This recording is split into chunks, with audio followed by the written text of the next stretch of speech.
Again, let's call our workshop meeting to order. Christopher Espinoza. Here. Sherelle Fuller. Here. Nancy Kupka. Here. Thank you. Jenny Hagstrom. Here. Terry Pavicic. Here. Gwen Vasquez Drexler. Here. Mike Davenport. Here. Sounds Scarlett like, O'Hara. Here. And Jade Toledano. Here. Thank you. sounds like we have a quorum. Let's stand for the Pledge of Allegiance. Pledge allegiance to the flag of the United States of America and to the republic for which it stands, one nation, under God, indivisible, with liberty and justice for all. All right, and we're going to flip around the student perspectives tonight and start with our student board member questions and comments. So Scarlett and Jade, take it away. Would you like to go first? Would you like me to go first? Okay, so hello everybody. Welcome back to second semester. So exciting. So all of you in front of you have a Northwind literary calendar. It's very exciting. We're starting off 2022 with this. It was created by Northwind, which is our magazine at North, which is very exciting. I know the kids put in a lot of effort for it. I have mine at home, and I think it came out very nice. It includes art and literary pieces from our student submissions, which is very exciting. So, Beautiful. right? As we start off second semester, we do have course selection coming up. A lot of students got their recommendations back in December. So now in the next couple of weeks, they'll start choosing their classes for the upcoming school year, which is very exciting. Although Scarlett and I won't go through that process this year. Many will, so that's very exciting. With that, our winter sports are continuing. They are doing great. I'm very proud of everybody. And along with that, we do have senior nights going on, which is very exciting. And going along with that, we do have our Orchesis Dance Company having their showcase later this week on Friday and Saturday. I will be attending because I'm very proud of all their effort that they put in. It's very exciting. And their theme is Unity, which I think is a great theme for this school year. Everything going on in general, I think it's very fitting. Last week, we had our Jazz Cafe, and it was in the Commons, which was very exciting, using the new spaces to host that. The sound, impeccable. The lighting, how it worked, it looked so cool. I know they put in a lot of effort for that, so it's very exciting. We also had the All-State Musical, which is the most competitive musical in the state. A lot of North High students participated in that, and it's by audition, and it's very selective, and they did amazing, and I'm very proud of them. And then North is hosting the 99th annual Scholastic Art Show later this month, which is the most prestigious art show competition that we have for student artists, which is very exciting. I'm so excited for artists to be able to showcase their art, see other people's arts, get critique, and be able to grow, because that I think is the point of anything, be able to learn and grow from any experience. We also have ILMEA All-State coming up in the next few weeks for our student musicians, which is very exciting. They will be getting work classes, master classes, I forgot the word, which is very exciting for them to be able to showcase their abilities, grow, perform together with different people in the area, which I'm very excited for them. They'll have a great time down in Peoria in the next few weeks. We have the Choral Festival also happening next week, which is our North High choirs with middle school choirs from the area, which is very exciting because they'll be able to practice with them. They're going to perform that same night, which is very exciting because I think it really creates this sense of community that District 99 has been able to offer in its culture to be able to be inclusive and make sure everybody, including the incoming classes, feel welcome, feel accepted, feel like they have a place in our schools, which is always the best case. And going off of that, with the sense of community, North High will be offering a student-organized blood drive at the end of this month, which is very exciting, because I think it's so important for us to be able to give back to our community, because we are so thankful for them, and I think it really is more than just a blood drive. It's realizing that you're impacting not just people's lives that you're saving, but everyone that they have in their lives is impacting beyond just that. And finally, at the end of the month, we will be having our Class of 2026 open house. So we may be leaving soon, but we have an incoming class. Yeah. My younger sister will be in that class. So it's very exciting. I'm very excited for her. So yeah, 2022 is going to be a great year. I'm very excited. Yes. And to Scarlett. Thank you, Jade. Okay, so mine won't be as long as Jade's. Very detail oriented, but there's a couple things I would like to highlight. So our second semester is off to a great start. You know, we're excited to see what the new semester holds. Brand new start. Teachers, students, we're all happy to be back in the building. Our first week back was Foreign World Language Week. So we celebrated by having bingo. We learned some new words in German, French, and Spanish. And then there were prizes for people who won. Unfortunately, I did not. I don't have that luck. But, you know, winter sports are back in full swing. We can't wait to see how all the teams finish. Girls basketball will be hosting a fundraiser this Saturday for Savers. So we'll be collecting clothes from 9 to 11 at the West Events entrance. And then those will be then donated to people in need. And then I also want to highlight Wednesday will be our Special Olympics Pack the Place. Begins at 5:45. It's blackout theme. So if you'd like to come, you know, the kids and the teams and the coaches, they would all very much appreciate it. Girls basketball will all be there. So I will be there with them. And then as Jade said, course selection is now going on. So juniors, sophomores, and then our incoming freshman class, 2026, will be having it on the 24th and the 29th. So they'll have like orientation for a couple hours, 6 to 9 on the 24th, and then they will select their courses on the 29th. So we're excited to see the impact that the class of 2026 has on the community in South. And I also want to give a shout out to our 9 all-state musicians and singers for all their accomplishments. I could never do that, so it's amazing to see them perform, and they're all wonderful artists. Thank you. All right, thank you. Very good. So I think we're going to hear from our North High students now, correct? All right, I'll bring Courtney forward. Thank you. Good evening, everyone. I am really, really excited to introduce our student perspectives tonight from North High School.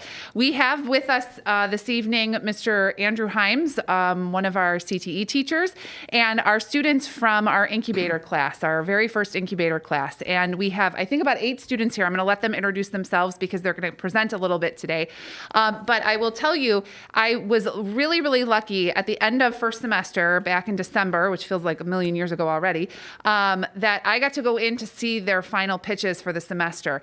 And what I saw was absolutely incredible. And it was really fun. I mean, not only are these kids talking to business leaders in our community, but they're talking to lawyers. They're talking to people with patents and learning about all of these really unique features of building their own product and building their business. And so I thought it would be perfect for you guys to hear that tonight. So I'm going to invite them to come forward. We have, again, Drew Himes here tonight, and I'll let the students introduce themselves. Okay, hi everybody. Yeah, you heard a little bit about the class. And I did bring a couple of the groups here with us. They'll introduce themselves here in just a second. But the class itself, again, is just this authentic entrepreneurship opportunity that these kids get. It's real learning. It's not role playing. It's not out of a textbook. It's not quizzes and tests. It's real applicable learning in which these kids are figuring out answers. They're figuring out what works, what doesn't work. They're figuring out how to fail and how to pivot and continue moving forward. So far this year, we're halfway through, and the kids just got done before holiday break doing their MVP pitches in front of some of our volunteers from the 99 Foundation Board. So we do appreciate their help with this, but they're there to help act as the bank to help us if we need finances to make better prototypes, marketing efforts moving forward, whatever it is to try to get these businesses developed. So we have 2 groups here for you. I'm going to let them introduce themselves, tell you a little bit about their businesses so far, what they're working on. Yeah, all right. My first group. I'm Kyle Peters. My name is Hamza Ahmed. Up to the microphone, if you would, please. Yeah, we got to be official so the Yeah. people at home can hear us. My name is Hamza Ahmed. I'm Kyle Peters. My name is Mihir Sheth. I'm Josh David. Okay, so we're not just presenting our idea. We kind of made this little pitch for you guys. Cool. So, yeah. You want Yeah. the clicker? No, we don't. We All don't. It's 2022. We're already here in the second week. Time really does fly. Sometimes you wish you could just go back. Almost teleport back to those fun and happy moments. The good old days. Unfortunately, that's not possible. So how can we take those fast memories, the ones no one prepares for, the ones that no one poses for? How can we take those and give them the same nostalgic feel we get when we look at a photo album? Yeah, we can pull out our phones, look at the photos and videos, but it just isn't the same because the people in those memories aren't there with you, and it's not organized. That's where Look Back comes in. Look Back is a way to look over memories and videos and photos with family and friends. Josh, you're so unoriginal. Social media is already a thing. I wasn't done, me here. We're trying to create an app where how our generation thinks. Dude, photo albums are so cool. Well, only because they have the nostalgic feel to them. When was the last time you guys seen a teenager print a photo and put it in an album book? You know what? You might be right there. Oh, sorry. Let me explain this idea to you. So pretty much what our plan is to create an app called Look Back. And Look Back will pretty much have group chats. So I'm gonna give you an example just to explain how this app works. So let's say you and your friends at the beginning of the summer create this Look Back, which is essentially a group chat without the chatting. Okay, and you'll send these photos and videos to that Look Back. But the catch is that you won't be able to open it. You'll set a date for it to open. So let's say the end of the summer. So at the end of the summer, you and your friends will get together and look over those memories that you put into that Look Back over the summer. And that Look Back concept doesn't just apply to groups. It also has a personal aspect to it. So let's say, for an example, I'm on my weight loss journey. So what I would do is on January 1st, I'd create my Look Back, okay? And every day, I'd put a video in. I'd put a photo in, or a video. And I'd be able to add a little text to that too. And the next year, I'll set it to open on January 1st the next year. And what I'd be able to do is look over the progress I've made in an organized manner, which really isn't there with the normal photo albums that you use. A lot of people are probably thinking this is just a photo album, right? The catch is once you put your photos and videos into, we kind of think of it as a virtual time capsule, you cannot look at them until the opening date to build the nostalgic feeling. Thank you all so much for your time. That is our idea.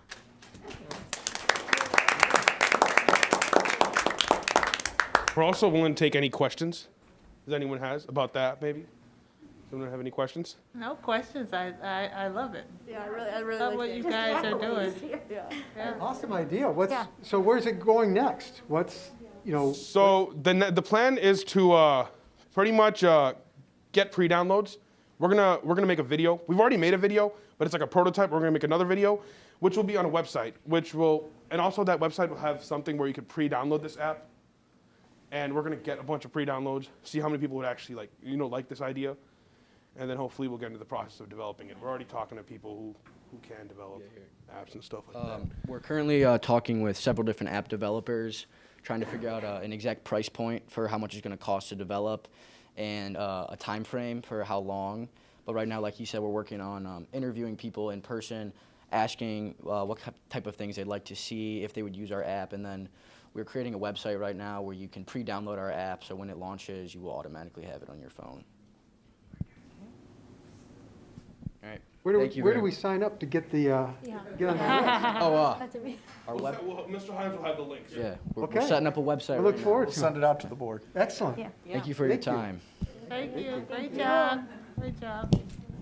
That's impressive. Yeah. Very cool. Tell the girls. So smart. That's Our kids never decide. Do you have the slides for us? Yeah, if you just go ahead, skip ahead. There you go. Okay. All ready for you. Yeah. So this is our company, The Pit. So I'm Jana Rattery, and so taking a look at these avocados, you probably wouldn't want to eat the one that is brown and overripened. And since you don't want to eat this one, you'd tend to throw it away, thus wasting the money you spent on it. So since it's unfortunate that we have to plan our schedules around these types of fruits, and especially when they're expensive. Yes. And you can't put a price on the health benefits they have, so it's really just a waste of time and money.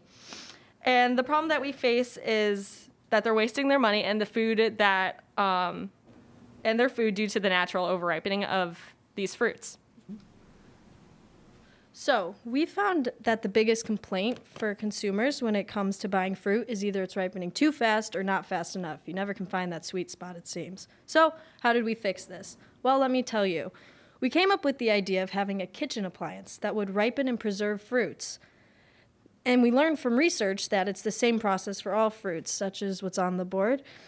And at first, it seemed really unrealistic, but then we dived into the natural process that occurs and realized, in fact, it's very possible to mimic through science. We went on a trip to Mission Produce, which is a fruit distribution company, which is doing a similar process to us, but on a much larger scale, ripening premature fruits and distributing them on a level 2 of a ripening scale of 5, which would be ready to consume and eat. Our goal is basically to bring that ripening process to people's homes, speeding up the natural process of fruits so consumers can eat them when they're ready, not when the fruit is. Alrighty, hello, my name's Jocelyn, and then on the screen, if you go ahead and take a look, you're actually able to see our first prototype that we began to work on, and it's a very similar concept to a air fryer where you put the food in the drawer and then you close it, and then with our product, since we're trying to preserve or speed up the ripening process of the fruit, we actually have the compartment in the back. If you can see on the picture on the lower left, it has a little opening, and that's actually where the catalyst will be, which will then be exposed to the fruit, allowing it to be ripened or preserved with the change of a cartridge. For our next steps, we're going to be continue working with our intellectual property lawyer and also working on attaining patents. And also, since we learned that the process is available to all fruits, we want to change our name from the pit to the ripe life, which is more inclusive to all fruits. We are also going to continue working with Univar, which is a global food ripening company with chemicals, and we will better understand the ripening process by working with the chemists they have at that company. It has been an honor to work with the various departments at school, and it made this class cross-curricular for us. I'd like to thank Mr. Himes, Mrs. Dameswood, Mr. Dillard, Mr. Hines, our mentor, and all the teachers who have given an interest in our idea. Thank you.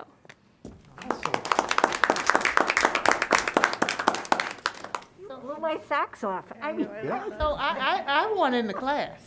I want in. I want in. Yeah. So you guys can see from, in one class, we have somebody who's talking to programmers and developers, and then we also have a group that's working with chemists, taking field trips on their own, meeting with different types of people. You heard IP lawyers, right? We have lawyers coming into the classroom. There's stuff that they can't disclose to me about their ripening process that I'm not allowed to understand how it works, so that I can't take it. Very common question as the teacher, like, are you able to take their ideas and run with it when they graduate? Well, the answer is no, because I don't know how to do everything. But it also makes my life as a teacher a lot easier, because one, I would tell you that the kids from top to bottom, every single group of these kids have invested in this, and every single one of them has grown throughout this process. Every group has hit a wall, has hit some type of failure, and they're learning how to pivot. They're learning how to figure out things on their own. Myself as a teacher, I don't have to do a whole lot, especially with the groups that you saw here today, because they're doing it. So it's been a wonderful experience. I can't tell you how proud I am of every single group of kids that we have. I can't wait until May. If you guys are interested, May is going to be the big pitch night. Where these kids are going to go out and actually present these ideas for investment, competition style, Shark Tank style. And we couldn't be more excited. So if you are interested in investing, I welcome you to come out in May. Okay, so thank you very much for listening to us tonight. Thank you to Dr. DeMent and the administration for all your guys' support. And you guys have a good night. Thank you.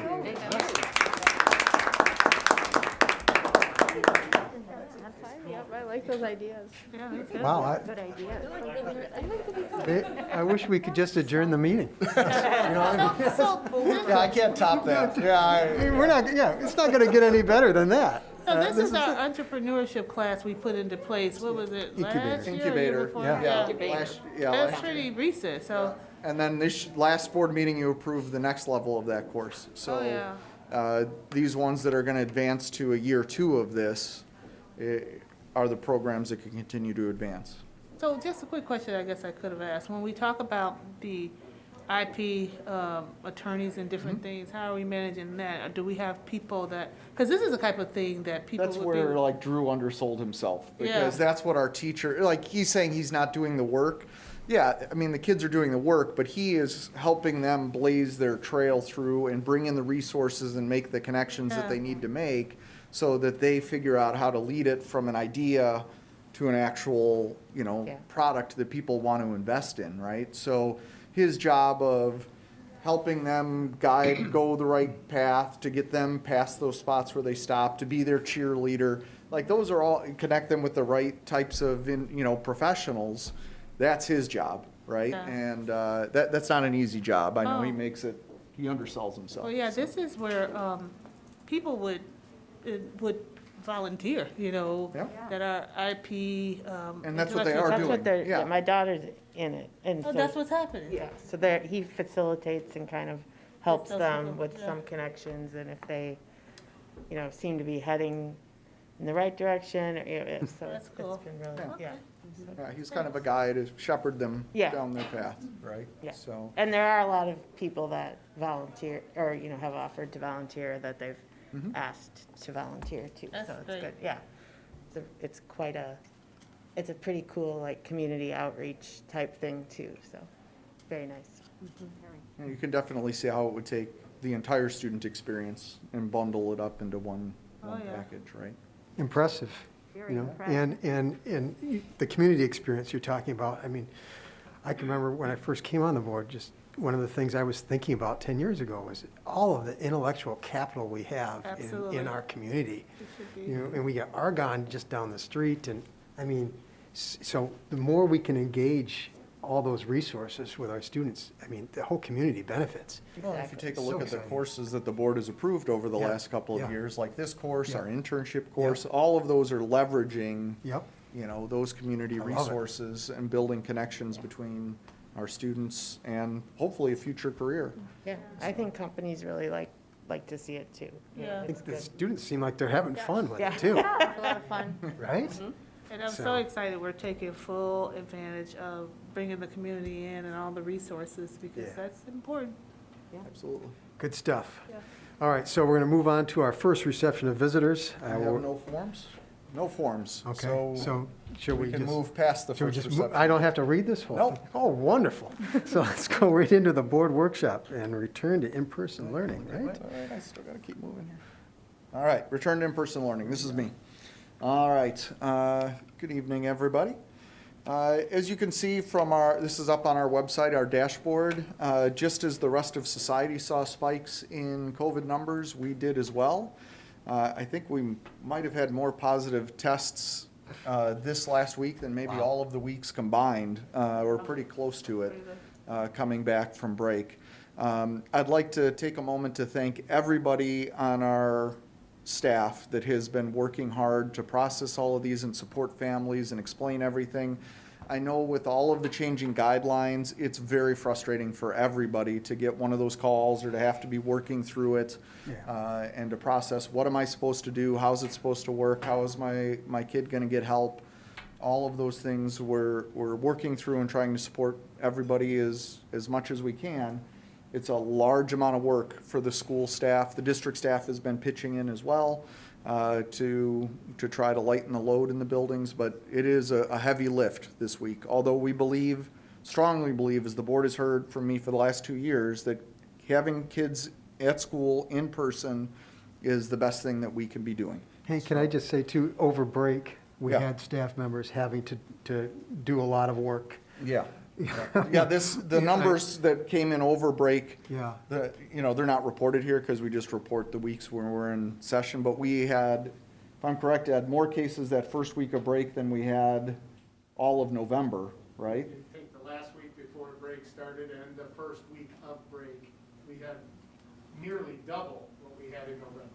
Yeah. And same thing in North High, right? When I know that our staff had to do a lot of work. Yeah, we had and we worked really hard, and we did what we could to keep things going with extracurriculars and that sort of thing. Yeah, So we I had to wanted make some say changes. thank you too. Ed and Yeah. Courtney put in a lot of hours over break thank to you. make sure that things could keep running at school. So, and their teams did as well. Coaches were very flexible in changing practice plans and how things worked, so we could try to keep things safe and keep things moving. The numbers are reflected in our staff cases as well. You can see we had more cases in the last week than we had in the first 4 months of the school year amongst our staff. This has also taken a lot of lifting by our entire school community. Our teachers have been working almost nonstop. They're either teaching their classes or covering for somebody else or helping another staff member out. The group that pieces together subs and coverage and finding everything from that has been working, nonstop. HR department, this has been a large amount of work to try to keep everybody in. There's been several points, the board knows, where we were on a tipping point between would we be able to staff classrooms or not. The administration, including our principals, have been subbing in classrooms this week. District administrators have been in buildings. So we're doing everything we can to try to piece this together and keep it moving forward. But I need the board and for the public to understand that this is on a razor's edge as to how this goes. Hopefully we've seen the peak of this and it starts dipping back down. But it's taken a lot of teamwork and effort. And then finally, I want to just point out that our students have been incredibly helpful and patient throughout this last week as well. They've seen a lot of different teachers come through, a lot of different adults come through, and we've had no student issues that I've heard of. Students have stepped up, they've been respectful, they've worked with the subs that have been in there.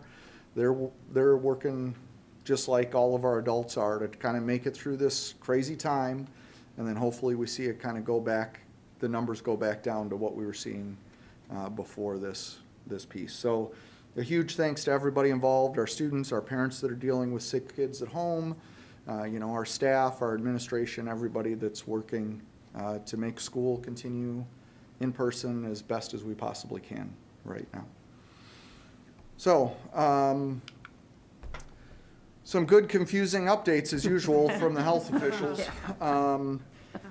I have said many times to the board how incredibly frustrated I am with our state and our state leadership and the fact that we cannot get timely, clear, decisive information from the state level. I'm going to say it here again publicly. The CDC came out with guidance, I think 2 weeks ago, on changing quarantine practices. It took a little time for the CDC to clarify that yes, that they intended schools to be included in that. I don't know why that was a question, because I would think if schools were excluded, they would have clearly said schools were excluded from it, but it took us a while for the agencies to say, yes, schools are covered by this. Then once they did, we've been in a holding pattern at the state level for the 5-day quarantine change within schools. On Friday, we received an email in the morning saying it's coming soon. We were sitting here Monday night and we're still waiting for clarification. So I hope you can sense the frustration that I'm experiencing once again at having to lead a district with all kinds of different changing and conflicting information from multiple levels of government. Ultimately, the governor's executive order and IDPH have not provided updates for schools on 5-day quarantine. This is the CDC guidance that we expect to be coming. There's a couple of key changes in here. Students that have received 2 doses are considered to be fully vaccinated under the new guidance. They do not need to receive the booster, but it's recommended that they do after 5 months. Staff, it changes that fully vaccinated means both doses and a booster, or the single dose of J&J and a booster. or as it has been, anybody who is tested positive using a viral test is in the clear for 90 days, right? So the first bullet, it's really what it has been. The second bullet is a key change for us because up to this point, any staff that had received their 2 doses or the equivalent were not eligible for contact tracing, couldn't be a close contact, or well, they were eligible. They would be contact traced, but couldn't be identified as a close contact. Under this, a staff member that hasn't yet received their booster could end up as a close contact. So in a time where we're seeing spiking numbers, we could run into more staffing issues if staff don't get the booster. We've encouraged, I sent out a message to all staff last Friday, letting them know we think this isn't in place yet, but we anticipate that some version of it will be soon from IDPH. That's what they tell us. And then once that's in place, then we will move to that next one. So it'll be essential that our staff that have chosen to get vaccinated also choose to receive the booster to be out of that close contact range. All right, so we're holding on communicating this out to, this is out there, this is what the CDC guidance is, but we haven't sent anything out to families yet because we're waiting with IDPH to see if they make any tweaks or changes in this guidance. So that's close contacts. Questions on any of that? Then the change, I'm sure you've seen this out there as well, is the change between if you're a close contact or you're a confirmed case and you need to isolate or exclude. It's been changed to 5 days after the onset of symptoms or from the test date. And then if 5 days have gone by and you have no symptoms, you can return. And then it gets into the details of how we count up those days underneath. There's just so much out there that sorting, we have to call every family, talk to every staff member to kind of work through. And there's a lot of questions that come with everyone, like everybody's obviously concerned and trying to understand the rules. And it causes a lot of time and frustration amongst everybody that, the rules keep changing and it's hard to keep track of everything. And the fact that it's different in school versus everybody else, I understand, how difficult that is. We're doing our best to support everybody as we move through it. The last final change is if somebody's out for those 5 days, when they come back, they need to wear masks, as we always do, through day 10, but the challenge will be when a student or staff member returns for days 6 through 10, if they can't maintain 6 feet of distancing, they can't remove their mask, right? So we end up in spots like primarily lunch, band, and some high-risk extracurricular activities like swimming.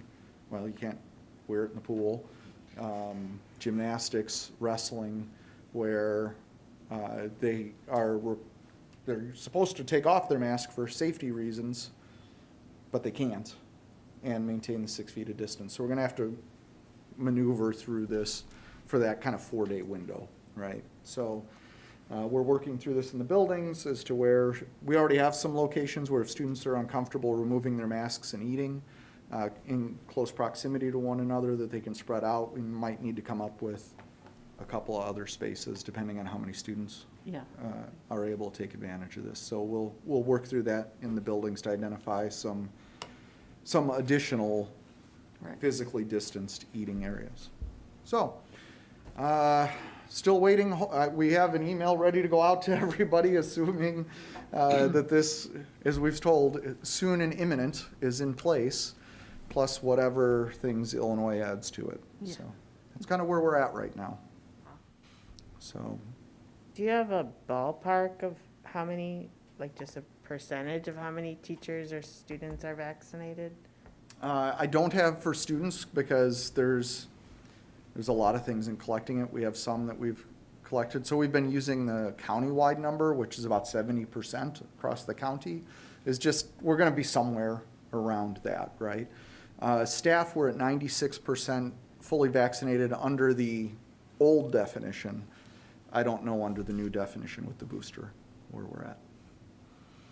Are we seeing, do you know if we're seeing a lot of breakthrough cases, or are we really seeing a lot of the unvaccinated terms of the staff getting COVID. Just like we see in society, there is a larger percentage of unvaccinated individuals that end up with COVID than those that are vaccinated. Yeah, what you see we're just a cross-section of society, right? So what you see out in the public is what we see here at school. So Except it does seem to be that cases at school are not spreading at the same rate as in public, right? Because we're all masked, we have good ventilation, we have, but we're probably more mindful of the mitigation strategies in a school setting than just the general public. Sure. Yeah. So is it in parents' best interest to update the schools with their kids' vaccination? It helps us with the rate at which contact tracing happens, because then it's right there and, we don't have to look at it. Parents can always email the nurses that information. But if we don't have it, we still follow up with every family to be sure. All right, any other questions on those? The drama of COVID continues and Ever just changing. keep moving forward. Just keep moving forward, right? So we're all here, we're all learning. That's what's important. All right, hybrid block schedule, right? All right, yeah, I'll bring Gina forward.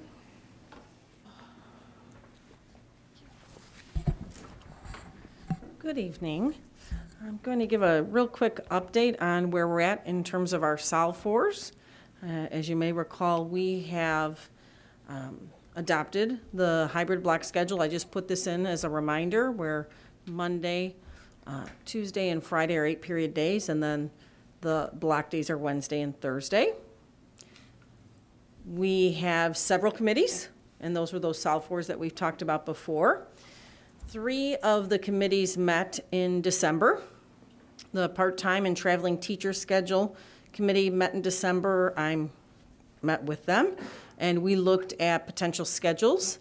There were several teachers there who are part-time teachers, and so we worked to kind of map out what some of those schedules might look like, and we gathered feedback from them, concerns, ideas.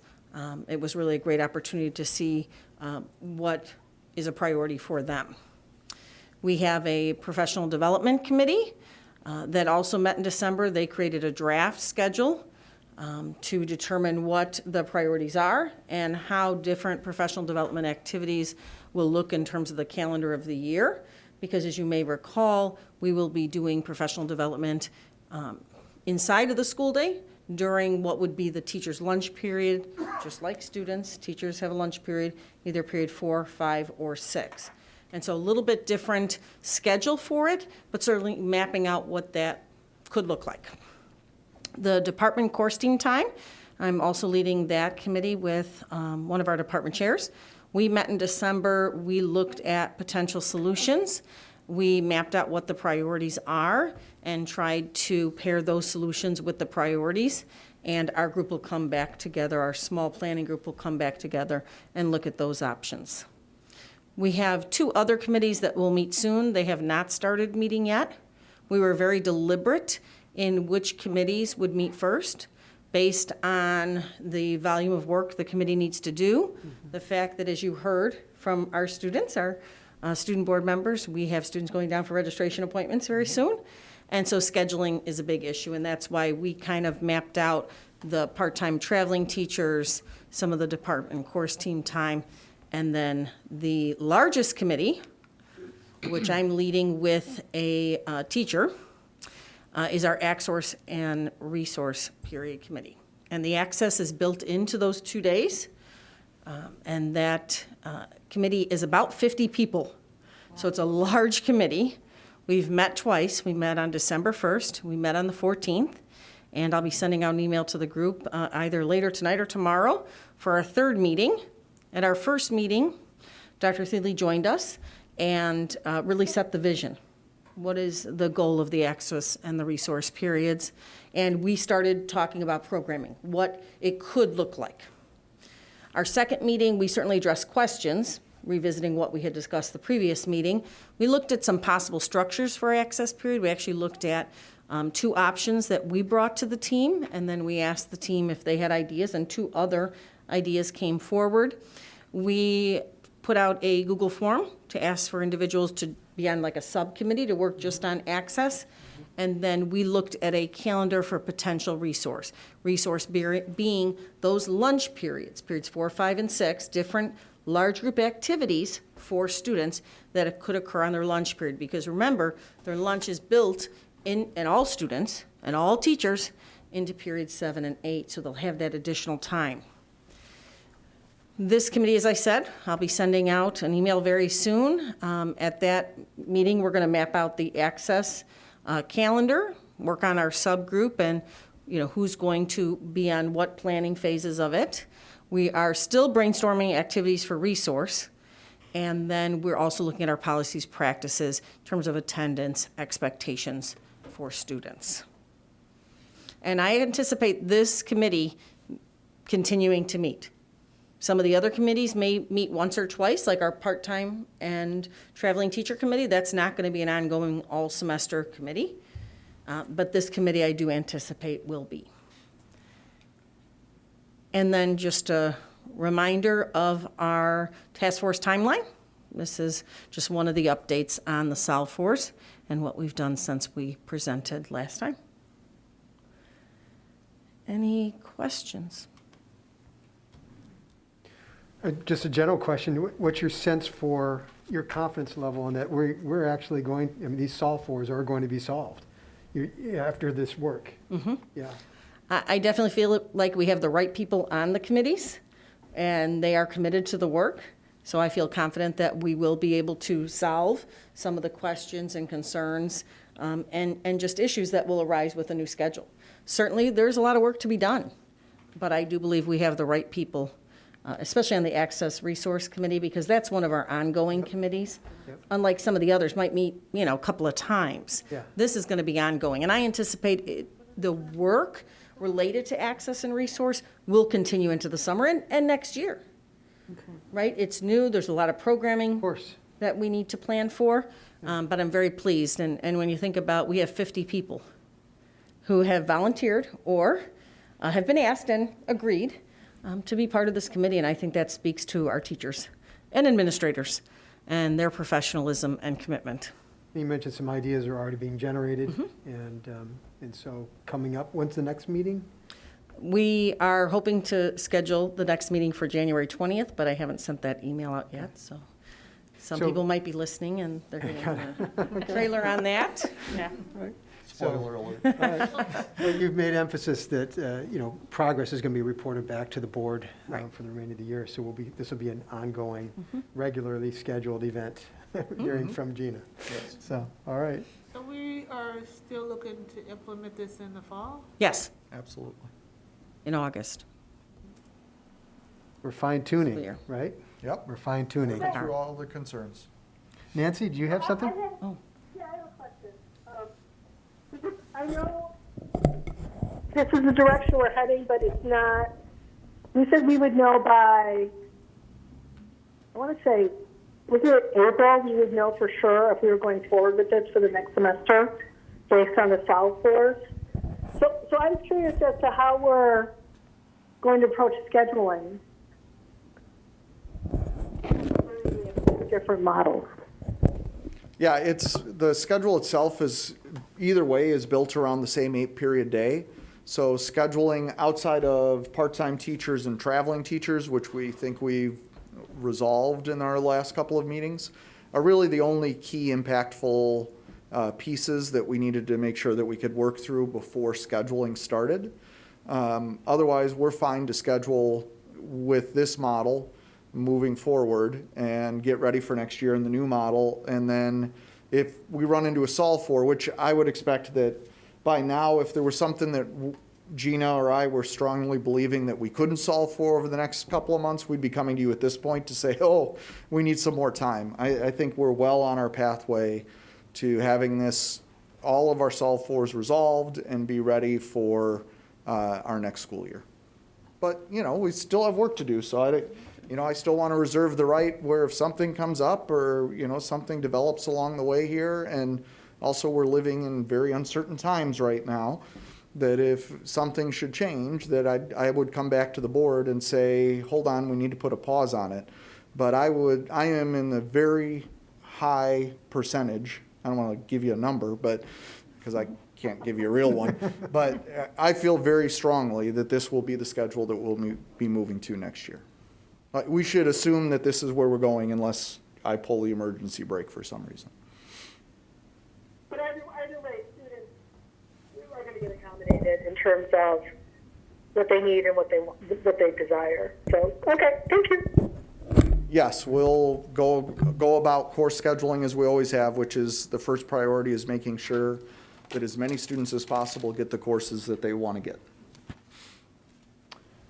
Any other questions? Next. Thank you. Thank you, Gina. I have Rob coming forward for summer school. Nice to think about summer on a 10-degree day. Yeah, let's think about 85. Yeah. All right, good evening, everybody. I can't hear myself. Yeah, this is on. So I'm here to talk about summer school. I actually have Christy Toth here with me. She's going to talk about this past summer school. But before Christy takes the microphone, I'd like to spend a little time bragging about her because she deserves to be bragged about.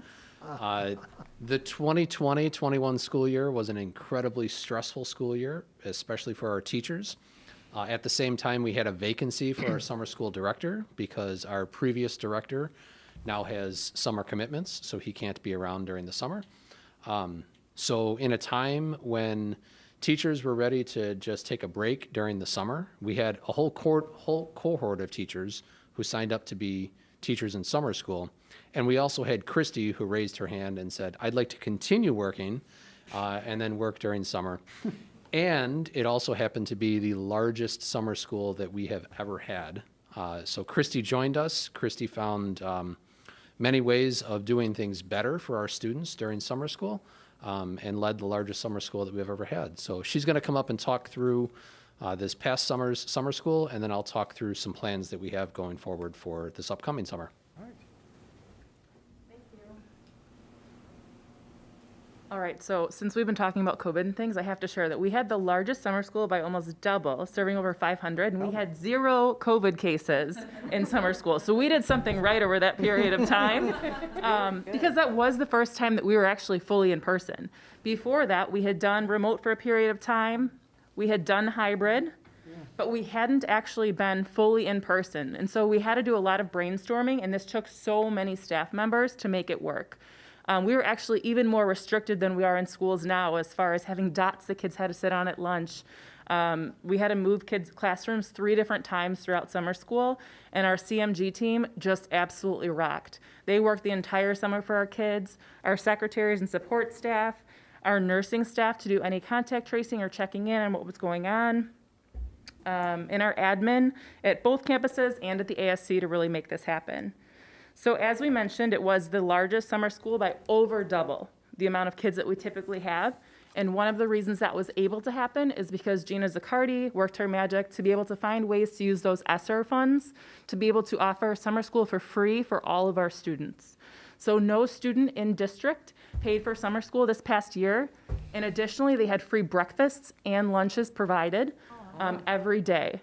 And so not only did they do that, they got hot lunches or cold lunches. I mean, everything was just coming together by the people that wanted to do work to get kids in the building because it was so energizing at that time. So really cool things that kind of happened.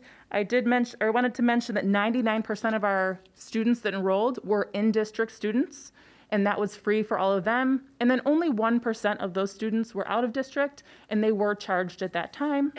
But overall, we have 4 main programs. We have our academic programs, we have enrichment programs, driver's ed, and then online credit recovery. I'll touch on each of those really briefly, and then we can take time later for some questions. So in our academic programs, which is probably what you consider typical summer school, we had 518 students that were able to earn credits at the end. So that's just not kids that enrolled, it's the kids that actually earned credits in the end and stuck all the way through summer school. We had all of our typical core classes running. And then we also were able to offer global connections for the first time in years. And a full section of consumer education, which typically is on and off as to whether or not we could run based on how many kids need that. So that was one of those courses that a lot of kids were able to take to make their schedule the next year a little bit prettier. We were able to get paraprofessionals, which are like teacher aides that really support student learning, to lower our teacher to student ratio in every math class. And that was a lot of math classes. In semester 2 alone, we had 7 math classes running. Typically, we would have 3 to 4 in a school year. We ran a section of Foundations of Math 1, which is not always occurring either based on the number of kids that need to be there. And we also ran biology and 2 sections of AP Chemistry Prep. AP Chemistry Prep is more of an enrichment course, but it's preparing the kids that are going to be in AP Chem the next year. And both of those were able to run in a really unique format of like a hybrid blended type class. But those teachers have been doing that before hybrid and blended got cool, before COVID hit. That was like a thing that we were practicing that was going to be a good practice one day, and I still think will be a good practice. And so they very effectively ran that program. For enrichment, we have Freshman Bridge. So we check out the students who may be targeted to struggle a little bit more if we just look at the data because they struggle in reading or in math, and we're able to support them to bridge them better into high school.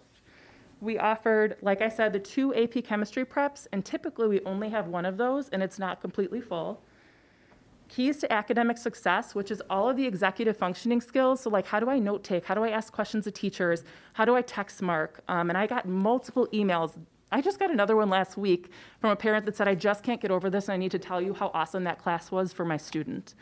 And that class is open to any student, no matter what your ability. You can be an AP student, you could be an incoming freshman, and so that was a course that was really successful this year as well. And then we have EL enrichment. So for English language learners, it's giving them another chance to bridge their language and practice it over the summer. Driver's Ed initially was not going to run. So I actually just started for this next year, driver's ed stuff, like right now. Like it usually starts pretty early to get things running. Initially, we did not think it could run. And the reason was because we were so far behind on catching up on hours from when COVID was going on. We couldn't drive with kids. But Gina Zaccardi and Adam Peterson are 2 people that made it work and came together. And we were able to get 50 kids their licenses over the summer. I lied, it's 49, I'm sorry.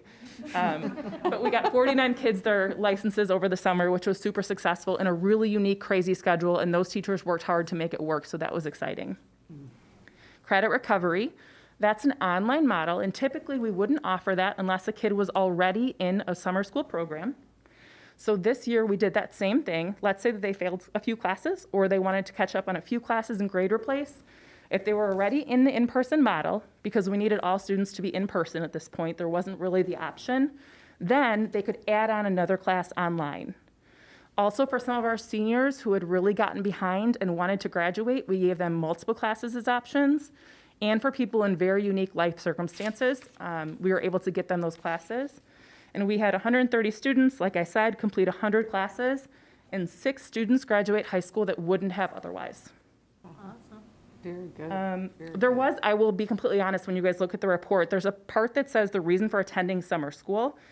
We usually ask that on like the bubbled form that the parents used to fill out when they were enrolling for summer school. We went digital this year, and that question was not something that I wrote out. So next year you'll have that data back again to see, did they want to be enriched, what wanted to happen. Right. I could make up that data right now, assuming based on looking at kids' grades, but I feel like it's one we could skip a year and we'll come right back to you on that.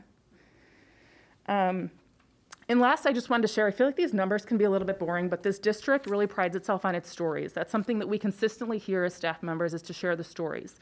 So by being able to run this summer school, little stories about kids. I know I had one student who earned 2 A's, 2 full semesters in summer school, after 2 full semesters of F's. So they were remote, F in every class without exception. Went into summer school, 2 A's, and the student came back and said, I cannot wait to come back to school next year. I still see that student in the halls, and he's still beaming ear to ear and still a really big success story. We had a student that built such a strong relationship with a teacher that they went from last year working with selective mutism and really not speaking at all in class, wouldn't talk to any teacher, any peer, anyone, and they actively engaged when I was watching that class in really deep and meaningful discussion. They were talking about things that I couldn't even believe I could hear that voice coming out. So that was an example of someone going above and beyond and building that connection. We had a teacher that was home for a period of time due to FMLA leaves and other things going on, and they couldn't wait to be back in the building. And on the first day back when they were teaching, they came into my office and they had tears in their eyes and they just, thank you for hiring me. I love working with kids. This is filling my heart. So I wanted to share that story too as a little narrative. And then finally, we had multiple students who had anxiety about coming back to school. This was the first time they were going to be forced back in. Yeah. One girl in specific, our policy is really tight. I believe you guys know in summer school, it's after 2 absences, you can't come back because we only have 11 days total in the semester, and it makes up a large percent. So this girl had missed day 1, and then we go into day 2. She wasn't there. And so we called and we said, hey, hon, like, what's going on? And found out she was really anxious. And so we said, can you just come to school? We don't want you to walk to the class. We're just going to see. Do you want to come up to North High doors and we're going to say hello to you? We did. We said hello. And eventually she's like, yeah, this isn't so bad. I said, do you want to walk up to the class? But we're not going to go into the class. We're just going to go look at the class. We're going to see what goes on. Eventually we got to, do you want to meet your teacher? But we're not going to ask about the subject. We're not going to talk about like the stuff you have to do or what you've missed. Yes. And then eventually the student said, can I come back tomorrow and do the work? Like, can I ask the teacher what missing work I have to do? That student ended with an A in both semesters of summer school and is still beaming in the halls when I see her now. So I think that I wanted to share those stories because it's bigger than just the numbers. Thank you guys for supporting summer school because it was a really successful summer. Awesome. Thank you. Oh. Wow. Christy is amazing. You'll notice when you exit, you'll see her photo on the wall over there as one of our National Board certified teachers. She's awesome in her job as a teacher, and she did a really great job last summer as our summer school director. So going forward to next summer, I was reviewing, I know this sounds pretty lame, but I was reviewing our old board meetings, the YouTube videos, to figure out how long ago it was that we committed that we were going to expand summer school. Mm-hmm. It was December of 2019, and at that point, we said, after construction, we'll have a plan ready, and then COVID hit a few months later, right? So it's obviously slowed us down a little bit. But we do have ambitions of making summer school more than just the credit recovery model that we have right now. One thing that we've learned as we've processed this is that we need an administrator whose focus on expanding summer school is there year-round. So our current model has hiring an individual to be the person who runs summer school, but we really need somebody who has that focus year-round in our administrative meetings to talk about how to expand summer learning opportunities. So as you know, we are in the process of selecting a new administrator, a director of student experiences. That person will have a primarily responsibility of helping us to envision how to expand summer school. Now the challenge is that person starts July 1 of this year. We want to try to make some steps towards that this upcoming summer. So Gina and I have meetings with our department chairs and our APIs to talk about how can we start to offer some options during the summer for students to accelerate through their course sequences. And then we're also reaching out to our peers in other districts to see how they're doing it. One thing you'll notice in the request that I have for you is I'd like to do something unique with that director stipend, because just like our previous summer school director, Christy now has commitments that prevent her from being on site during the month of June for summer school. But she does an amazing job as the director. So what I'd like to do is split that stipend in half, and then Christy is our pre-summer school director. And then depending on how we hire for that director position, it could be that that person comes in early and is our on-site summer school director, or we have to troubleshoot it and figure out how to have an on-site director for this upcoming summer. But that's still a solve for and TBD once we get through the hiring process. So you'll see in the report the recommendations that I have. Typically we do this every year. We increase the teacher stipend with CPI. CPI was 1.4%. Increase the director stipend by the 1.4% also. We'd like to hold the tuition cost at the $210 per semester for in-district and $420 for out-of-district. It was a few years ago that we did a 5% increase. We don't feel that there's an increase that's needed right now. One thing that Christy did mention is last summer, through a combination of us feeling that it was really important to remove as many barriers as possible for students because of last school year, in addition to the ESSER funds that we had, we were able to find ways to make summer school no cost to all of our students, except for the driver's ed students. We feel that this year is a much more normal academic year, and we don't have as much of a need to offer that. We also have the ESSER funds allocated other areas. But keep in mind that our fee waiver students always get it, no fee associated with them. So we'd like to get back to a normal model where our students are paying their tuition for their summer school, because we feel like the need that we had last year is not there this summer to subsidize it through the ESSER funds. And then we have the calendar that we'd like to recommend for summer school for this year, starting on June 7th, going through June 23rd, having the Fridays off. And then July 4th falls on a Monday, so we would have that Monday off in second semester, but second semester would run from the 27th of June to the 14th of July.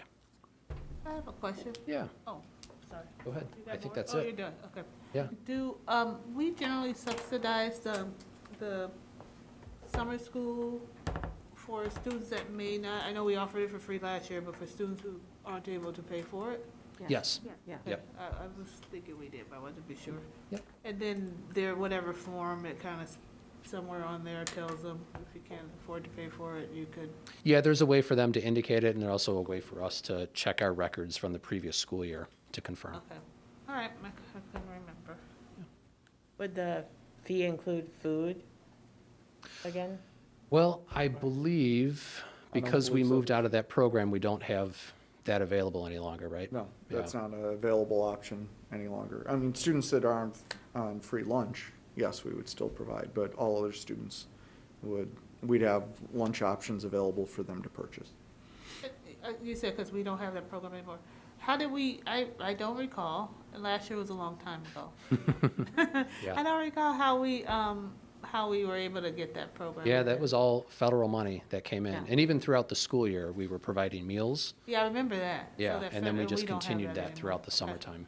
Yeah, we don't have that flowing anymore. I- Part of the federal National Food Lunch Program, which this Right. year we chose to leave, to provide students a better meal experience Quality of this school year. Yeah, okay, so that all went together. Yep. Yep.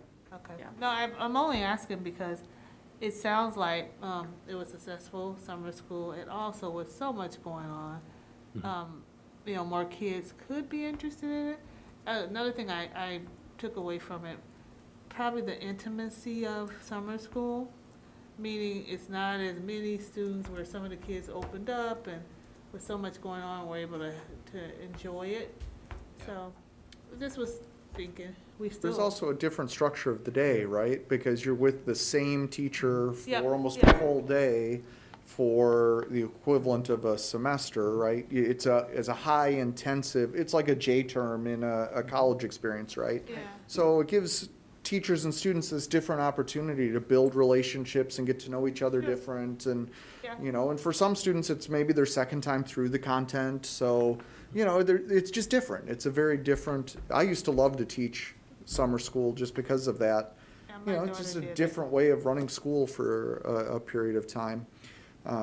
So it's just hard to compare one to the other, but they both have their place and. No, certain, and that's certainly the things you mentioned, that's kind of what I meant about the intimacy of it, because you are with the teacher piece, the subject matter being where you don't have 10 of your classes or how many ever a student may have at one Right. time. Yeah. So lots of things go into it, so I just was asking about it because it could be positive again, as far as a bunch of students, but I mean, we opted out of the grant, so we just wouldn't have the free component of it. Well, and part of the funding this past year was those additional federal COVID funds. that- Still, yeah, it's you still know. COVID though, I wonder. Yeah, it's just, unless they give us another round of funding, which is Yeah.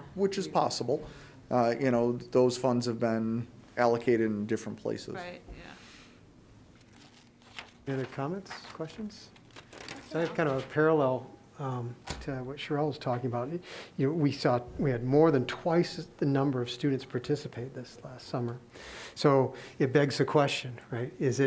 Was that a factor? Is the fact that it didn't cost anything, was that a factor? Was it a fact, COVID going on and the need to the desire to get back or the need to, catch up, so to speak, was that a factor? I think the answer to both those questions is probably yes.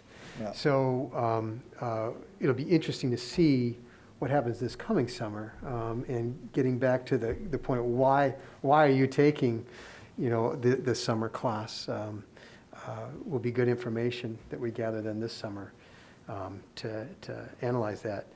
I do get concerned about the funds, right? I mean, I can picture students in a family where technically, they're able to afford summer school, but mom and dad say no, or mom says no, or dad says no, or they're even afraid to ask, or what, and removing that barrier is something maybe we can talk even more about as we go along, or at least to minimize that. And we work with any family that needs us to work with them, right? We can work out payment options and everything else for anybody that needs them. They just need to let us know. When do you start to get a sense of how many you're going to have? For summer school? Yeah. Yeah, so, yeah, exactly. Pretty much, yeah. Oh, man. We kind of have an idea based off of grades from first semester, but really, even those second semester grades, it's a fast turnaround from when the grades are issued to when the student signs up. Ready, set, go. But leading into it, our counselors have a good idea of, we're not so sure if this student's going to pass this class, so let's get everything prepped for them to take it. But ultimately, it's up to the student to sign up for it. Okay. Are the teachers encouraging students to look at that as an option? Is that Oh, yeah. something actively that's going on? Yep. Teachers and counselors. Teachers and counselors, yeah. Very good. Anything else? I guess we're moving, so proposed summer school calendar. That was in That's the report. right. Okay, Left an extra slide there. got it. So recommendation for action, right? So we have a personnel report today that is our one action item. I am excited within that action item is the appointment of our next principal at South High, who has joined us today, Miss Arwen Pokorny-Lip, who is a very experienced educator who I think you will come to find over the next few years, pending board approval this evening, that she is a very student-centered, experienced principal that nobody can fill Ed's shoes, except maybe Ed. But you always get concerned, especially in these times, that you're going to bring in a leader of a building and go backwards. And I'm very confident that with Arwen's leadership there, that South High will continue to excel and continue to move the district forward. Arwen's very familiar with our school district. She has served as Courtney's mentor this year. So you can imagine she would know if this wasn't a place that she wanted to be. And obviously is excited to be a partner with Courtney here, working together moving forward. But also, she is a resident of the community, and we have 2 future Mustangs here in the room with us as well. I'm one on the phone, Dr. Theory. So I am very confident, and the hiring team is very confident in selecting Arwen as the next principal of South High, and we hope that the board approves this here with our next action item. Afterwards, assuming that the board approves, we'll bring Arwen up and introduce her. Super. So how about we get through the business, right? And then we get to the fun stuff. So I need a motion for the Board of Education to approve the personnel report, leave of absence classified, and appointment administration. So moved. Second. All right, so we've been moved and seconded. Joanna? Thank you, sir. Hang on a second. Carrie Pavicic. Aye. Joanna Vasquez Drexler. Aye. Nancy Kupka. Aye. Christopher Espinoza. Aye. Sherelle Fuller. Aye. Jenny Hagstrom. Aye. Mike Davenport. Aye. Sounds like we've approved. All right, so I will bring Arwen forward to introduce herself. Congratulations. A little fun bit of trivia as well. Arwen is the 7th principal of South High, so only the 7th. 7. And the first female principal of South High. Oh, wow. Thank you so much. I want to just say first my thank you to each and every one of you, and to Dr. Thiele. I could not be more honored and more humbled to assume this position. So just my sincerest thanks for this opportunity. I know that South High and District 99 have such a long tradition of rich stories and fun traditions, and I'm excited to be a part of that, as well as working with our students to create new ones. One thing I wanted to share that came up often throughout the interview process was my desire to work with students to create systems that amplify and empower their voices, to continue the work that Ed is leading to make sure that South High is the most inclusive place it can be, so that every student can show up every day at school as their authentic self. So that's the goal. And at the same time, I'll be building collaborative, positive relationships with staff and fostering those individual connections with families. So I could not be more excited to get started, and just thank you again. All right. All right. Thank you.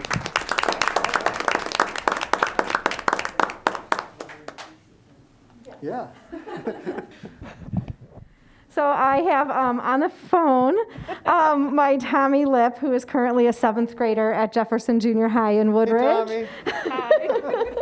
And he was at individualized baseball practice tonight. Then I have AJ Lip. He's a 5th grader at Sipley School in Woodridge. Okay. AJ actually swims here twice a week, alternating between here and Downers North with Hornet Swim Club. Good. Then Brody is a 3rd grader at Sipley. And Brody, assuming all goes as planned, Brody will graduate from South High in 2031. Yes. Right, Brody? Are you ready? Right, thank you. Oh, and my husband, sorry. There's this guy over there holding the phone. I was thinking, who's the man with the phone? My husband, Tom, is a Downers North graduate. He graduated class of 1990. Okay. And so we are just excited to kind of immerse our family life with my professional life, with the boys schooling experience, and we're all just so excited. So thank you again.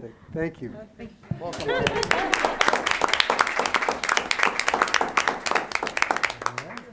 All right, next is reception of visitors, and I have not seen any forms come in, so we have no reception of visitors. All we have left is to adjourn. So moved. Second. Here's Joanna. I think it was Joanna by a hair. You can have it. Okay. Yeah. That's so good. All right. All in favor? Aye. Those opposed? Don't you dare. Motion approved. Meeting is adjourned. Thank you, everybody. Thank you. Thanks, Scarlett.